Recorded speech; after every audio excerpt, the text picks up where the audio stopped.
आज से कुछ टाइम बाद तुम्हारे बोर्ड एग्जाम का रिजल्ट आ जाएगा। उसमें तुम्हारे आएंगे सिर्फ 50 to 60% मार्क्स। हाँ, अभी प्रेजेंट की सिचुएशन तुम्हारी ऐसी ही है। तुम्हारे क्लासमेट्स जिनके 80%, 90%, 95% आएंगे वो भी खुश और उनके पेरेंट्स भी खुश हो जाएंगे और फ्यूचर के लिए उनका कॉन्फिडेंस एक नेक्स्ट लेवल पर ही चला जाएगा, क्योंकि भाई उन्होंने क्लास 10th में तोड़ा है, फोड़ा है और कहर मचाया है, दिन रात रगड़ के मेहनत की है। उस टाइम पे तुम्हें बहुत रिग्रेट होने वाला है। तुम सोचोगे काश मैं लास्ट टाइम पे काम चोरी वगैरह छोड़ करके थोड़ा पढ़ लिया होता। अब अगर तुम्हें इस गिल्ट से बचना है तो आज से ही सीरियस होना पड़ेगा। तुम्हारे पास चाहे 2 दिन हो, 3 दिन हो, 5 दिन हो या फिर 7 दिन, इस टाइम में आपको अपना 100% नहीं बल्कि 200% लगाना होगा और इस तरीके से पढ़ना होगा जिस तरीके से मैं तुम्हें इस वीडियो में बताने वाला हूँ। आज के इस वीडियो में कोई इंट्रो वगैरह नहीं दूंगा, क्योंकि आज की ये वीडियो बाकी वीडियो से बहुत ही ज्यादा अलग होने वाली है। यार आप अपनी सिचुएशन को महाभारत के युद्ध से समझ सकते हो। जब महाभारत का युद्ध होने ही वाला था उसी वक्त अर्जुन बहुत ही परेशान हो गए थे, बिल्कुल आपकी तरह। उन्होंने अंदर ही अंदर हार मान ली थी, जैसे आप अभी हार मान चुके हो। लेकिन उस वक्त भगवान श्री कृष्ण ने अर्जुन को गीता का ज्ञान सुनाया था और उसके बाद उन्होंने पूरी ताकत के साथ लड़ाई की और महाभारत का युद्ध जीत लिया। बिल्कुल वैसे ही ये वीडियो भी तुम्हारे लिए गीता बन करके आई है। मेरे दोस्त, ये वीडियो तुम्हारे अंदर का डर खत्म कर देगी और महाभारत वार यानी बोर्ड एग्जाम के लिए तुम्हें रेडी कर देगी। आप बस कॉपी पेन लेकर के बैठो और जो भी मैं बताने वाला हूँ उसे शांति से नोट करते जाओ। सबसे पहले तो मेरे इस सवाल का जवाब दो कि भाई क्यों नहीं हो रही पढ़ाई। ये डायलॉग को आपने कई बार देखा और सुना होगा, यूट्यूब से लेकर के इंस्टाग्राम तक। अपने दोस्तों से भी आपने सुना होगा ये डायलॉग, बट आज पहली बार आपको इसका सही से जवाब देना है, वो भी दिल से। कमेंट बॉक्स में आप आंसर कर सकते हो। चलो मैंने कमेंट्स पढ़ लिया, अब आपको बताता हूँ कि आखिर क्यों नहीं हो रही पढ़ाई। आप में से मैक्सिमम लोगों का प्रॉब्लम है ओवर थिंकिंग। आप कहते हो कि भैया मेरा सिलेबस नहीं हुआ है, लेकिन यार सिलेबस नहीं हुआ है वो तो ठीक है, लेकिन क्या आप उसे पूरा करने के लिए कुछ कर भी रहे हो या फिर सिर्फ और सिर्फ सोच रहे हो और बैठे हुए हो और किसी का वेट कर रहे हो कि कोई आएगा और तुम्हारा हाथ पकड़ करके सिलेबस करवा देगा, या फिर आप बस वीडियोस देखे जा रहे हो। और आप में से बहुत लोग ये कह रहे होंगे कि भैया हमारा सिलेबस तो हो गया है बट हमारा रिवीजन सही से नहीं हुआ है। यार साल भर हो गया, आपको यही नहीं पता चल पाया कि आखिर रिवीजन किया कैसे जाता है। आप में से कुछ दिलदार बच्चे कह रहे होंगे भैया हमारा तो ब्रेकअप हो गया है, मेरे वाली एग्जाम के टाइम पे बात नहीं कर रही है और इसके अलावा किसी ने किसी का दिल तोड़ दिया है। अरे भैया हमारी तो तबीयत ठीक नहीं है, हमारी बॉडी और दिमाग काम ही नहीं कर रहा है। भैया हमारे पास तो टाइम ही नहीं है। मेरे दोस्त, एग्जाम के इतने पास आके भी आपको टाइम नहीं मिल रहा है पढ़ाई करने का। यार सैल्यूट है आप सबको, क्या जिगरा है। आप एक छोटा सा सच भी सुन लो कि जब तक ओवर थिंकिंग है तब तक पढ़ाई नहीं होने वाली। आप ऐसा सोचो कि यार सारी फर्जी से फर्जी चीजें मैं एग्जाम के बाद जरूर करूंगा, बट अभी सिर्फ और सिर्फ पढ़ाई करूंगा। इन सब के बाद बहुत सारे बच्चे तो अलग ही लेवल पे खेल रहे हैं। वो कहते हैं कि भैया हमने इंटरनेट पे बहुत जगह ये सुना है कि एजुकेशन इज अ स्कैम, पढ़ाई लिखाई सब बेकार चीजें हैं। मेरे दोस्त, इस क्वेश्चन का आंसर मैं आपसे ही पूछूंगा कि आप ही जवाब दो कि बिना एजुकेशन के क्या आप अपनी लाइफ में कुछ बड़ा कर सकते हो? क्या आपके पास कोई ऐसी स्किल है जिसे आप अपनी लाइफ के 100 ईयर्स तक सरवाइव कर सकते हो? क्या बिना एजुकेशन के सोसाइटी आपको रिस्पेक्ट दे पाएगी? कभी नहीं, never. It means education is not scam, education is compulsory. आपके घर वालों ने बस एक ही काम आपको दिया है कि भाई थोड़ा सा पढ़ाई कर ले, और आपसे वो एक छोटी सी चीज भी सही से नहीं हो पा रही है और आपकी ये जो बैड हैबिट है ना, चल छोड़ बाद में कर लूंगा, कल कर लूंगा, वही आपके फ्यूचर को भी डैमेज कर सकती है। मान लो आप एक एआई इंजीनियर बन गए हाई सैलरी पर, बट वहां भी आप किसी प्रोजेक्ट को ऐसे ही कहोगे चल छोड़ कल कर लूंगा, और फिर पता है क्या होगा? उस कंपनी में आप कल जा ही नहीं पाओगे, क्योंकि कोई और बंदा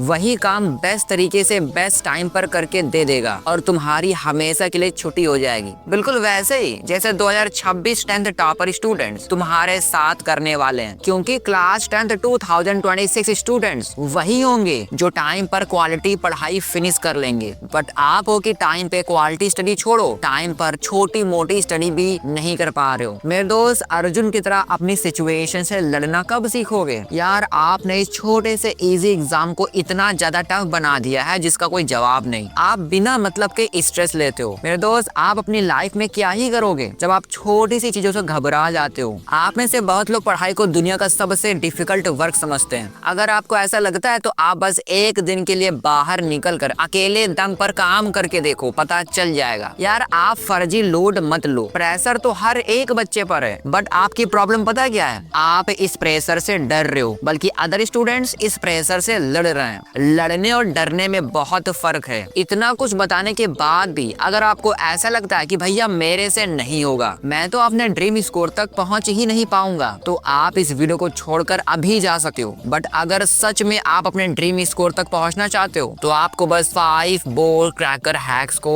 फॉलो करना है। Hack number 1, make yourself Arjun. आपको याद है जब अर्जुन धनुष बाण चलाना सीख रहे थे, उस टाइम पे उनका ध्यान कहाँ पर होता था? चिड़िया की बॉडी पर या फिर चिड़िया की आंख पर? बिल्कुल सही, चिड़िया की आंख पर। उनको कुछ नहीं दिखाई देता, सिर्फ और सिर्फ चिड़िया की आंख, और वहीं पर वो पूरी ताकत के साथ, कंसंट्रेशन के साथ, फोकस के साथ निशाना लगाते थे। बिल्कुल वैसे ही आपको भी करना है। आपको सिर्फ और सिर्फ चिड़िया की आंख पर ध्यान लगाना है, यानी कि बोर्ड एग्जाम के ऊपर। आपकी लाइफ में कुछ भी चल रहा उस पर ध्यान देना ही नहीं है। Hack number 2, don't see 1 hour, see 1 chapter. भैया इसका क्या मतलब है? यार देखो, हमारी और आपकी ये आदत होती है कि हम स्टडी सेशन में 1 आवर देते हैं कि यार 1 आवर हमने पढ़ाई कर ली, बस बात खत्म। बट आज और अभी से आपको 1 आवर नहीं देखना, आपको देखना है 1 चैप्टर। यानी एक स्टडी सेशन में आपको 1 चैप्टर कुछ भी करके निपटाना ही निपटाना है। यानी आप ये मत कहो कि मैं 1 घंटे पढ़ाई करने जा रहा हूँ, आप ये कहो मैं 1 चैप्टर को फिनिश करने जा रहा हूँ। और मेरे दोस्त, आज और अभी से सोचना बंद करो और प्रैक्टिकली काम करना शुरू करो। पॉइंट नंबर 3 से पहले आपको एक छोटा सा सरप्राइज देता हूँ। सरप्राइज है math sample paper challenge. Yes, इस वीडियो के बाद आपको 2 घंटे का टाइमर लगाना है और 1 सैंपल पेपर मैथमेटिक्स का करना है। भैया मैथ्स ही क्यों? यार मैं मैथ्स का ही एजुकेटर हूँ, इसलिए मैं मैथ्स का सजेस्ट कर रहा हूँ। अगर आप मैथ्स नहीं करना चाहते तो साइंस भी कर सकते हो, सोशल साइंस भी कर सकते हो, लेकिन यार 1 सैंपल पेपर आपको करना है इस वीडियो के जस्ट बाद, वो भी 2 घंटे का टाइमर लगाकर। और उसके बाद आपके उस सैंपल पेपर में जितने भी मार्क्स आते हैं वो मार्क्स आपको इस वीडियो के कमेंट में लिखना है और ट्राई करना फोकस ऑन सॉल्विंग 100% पेपर। आप उस पेपर को 100% सॉल्व करो, एक भी क्वेश्चन छूटना नहीं चाहिए। और मैं जो मैथ्स का सैंपल पेपर चैलेंज दे रहा हूँ ये बिल्कुल रियल एग्जाम जैसा होना चाहिए। आपके आसपास कोई नहीं होना चाहिए, 2 आवर्स का टाइमर होना चाहिए,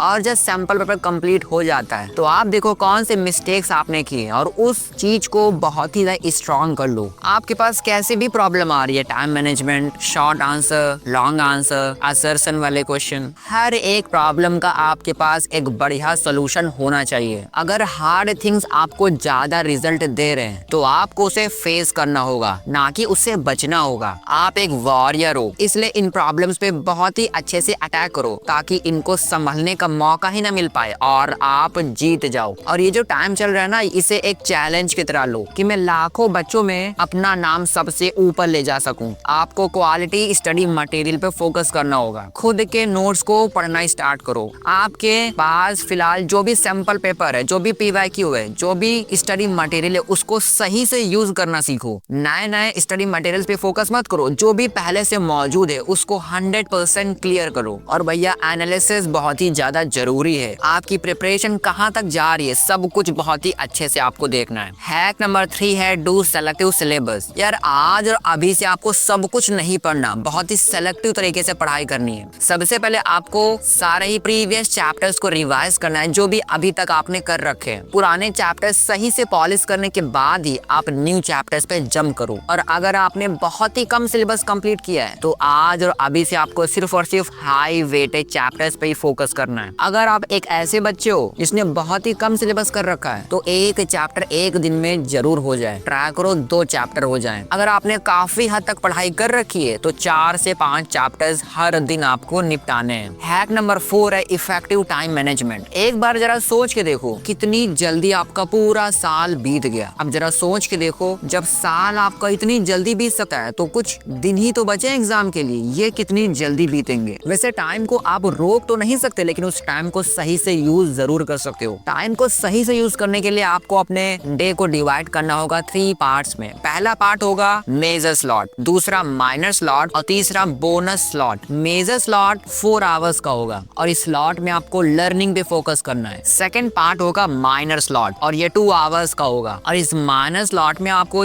ज्यादा से ज्यादा प्रैक्टिस और रिवीजन पे फोकस करना है। और भैया पार्ट 3 है बोनस स्लॉट। ये कम से कम 2 घंटे का तो होना ही चाहिए और इसमें आपको सिर्फ और सिर्फ सैंपल पेपर पे फोकस करना है। मेजर माइनर बोनस यानी टोटल आपको 8 आवर्स का स्टडी हर रोज करना है। अगर आपने कभी भी आज तक 8 घंटे की पढ़ाई एक दिन में नहीं की है तो यही टाइम है आपको दिखा देना है कि आपके अंदर ताकत है 8 घंटे की पढ़ाई हर रोज करने की। और हैक नंबर 5 है कंसिस्टेंसी। मैंने अभी तक जो भी आपको बताया है वो आपको बहुत ही कंसिस्टेंट तरीके से करना होगा। आपको लगातार अपने आप को मोटिवेट करते रहना होगा। आपको अपने अंदर एक बढ़िया सा कॉन्फिडेंस बिल्ड करना होगा। आपको कुछ भी हो जाए अपने मोटिवेशन को, अपने कॉन्फिडेंस को नीचे नहीं आने देना है, हमेशा ऊपर रखना है, क्योंकि ये कॉन्फिडेंस ही आपको बहुत ऊपर ले जाएगा। आप अपने आप से ये कहोगे I am the best student and start acting like that, यानी आप अपने आप से कहो कि मैं ही दुनिया का बेस्ट स्टूडेंट हूँ और बिल्कुल वैसा ही आप बिहेव करना स्टार्ट करो। मेरे दोस्त, this is golden time, it will never come again, make it best. यही आपका गोल्डन टाइम है, ये कभी वापस नहीं आने वाला। इसको बेस्ट बनाओ और कुछ भी हो जाए आपको अपने एग्जाम में कैलकुलेशन मिस्टेक, आंसर फ्रेमिंग और आंसर राइटिंग मिस्टेक ये सब नहीं करना है। मैथ्स के क्वेश्चन सॉल्व करते समय, फिजिक्स के क्वेश्चन सॉल्व करते समय आप फार्मूला भूल जाओ, वो सब मत करना, इसलिए फार्मूला शीट बना लेना। एंड लास्ट में मैं बस यही कहूंगा, if you find this video helpful then don't forget to like it and share this with one of your friend. It will keep me motivating to make this type of masterpiece. If you want to watch top 10 mistakes of board exam, then you can watch this video by clicking on the screen. I will meet in that video. Till then, bye bye bye.